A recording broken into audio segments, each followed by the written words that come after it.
તો હવામાન વિભાગ દ્વારા જે ઇમેજ થકી સમજાવવામાં આવ્યું છે કે કયા પ્રકારે ચોમાસું એન્ટ્રી કરી રહ્યું છે તે ઇમેજ આપણે બતાવીશું બિગ બોલ પર, જેથી કરીને આપ વધુ સારી રીતે તેને સમજી શકો.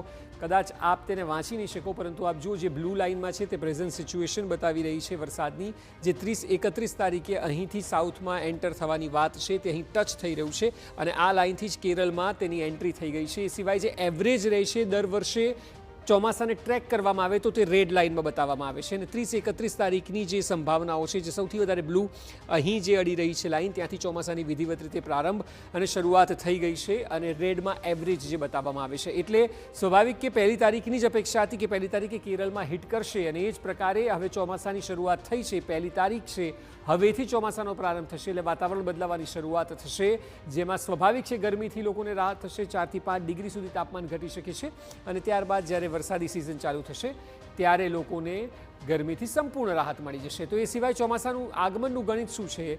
તો આગમન નક્કી કરવાના મુખ્ય 3 માપદંડો છે કે જે હવામાન વિભાગ દ્વારા નક્કી કરવામાં આવે છે. તે મુજબ 10મી મે પછી 14 હવામાન મથકો વરસાદ જરૂરી. કેરળમ અને લક્ષદ્વીપમાં આવેલા છે આ હવામાન મથકો, જેના પેરામીટર્સ નક્કી કરવામાં આવ્યા છે તેની આપણે વાત કરી રહ્યા છીએ. અહીં ઓછામાં ઓછો 60% વરસાદ પડવો જોઈએ અને આગમનનું પહેલું ગણિત છે. સળંગ 2 દિવસ સુધી 2.5 ઇંચ વરસાદ પડવો જરૂરી છે, કારણ કે દર વર્ષે તે સારા ચોમાસાની નિશાની માનવામાં આવે છે. 4.5 કિલોમીટરની દરિયાકાંઠેથી ઊંચાઈ પવનની ઝડપ રહી શકે છે. પવનની ઝડપ 28 થી 37 કિલોમીટર પ્રતિ કલાકની હોવી જોઈએ. આગમન નક્કી કરવાના આ માપદંડો છે કે જેના દ્વારા ચોમાસાની આગમન કઈ સ્થિતિમાં કેટલો વરસાદ રહેશે, આવનારા સમયમાં આખી સિઝન કેવી રહેશે તેનું પણ આકલન થતું હોય છે.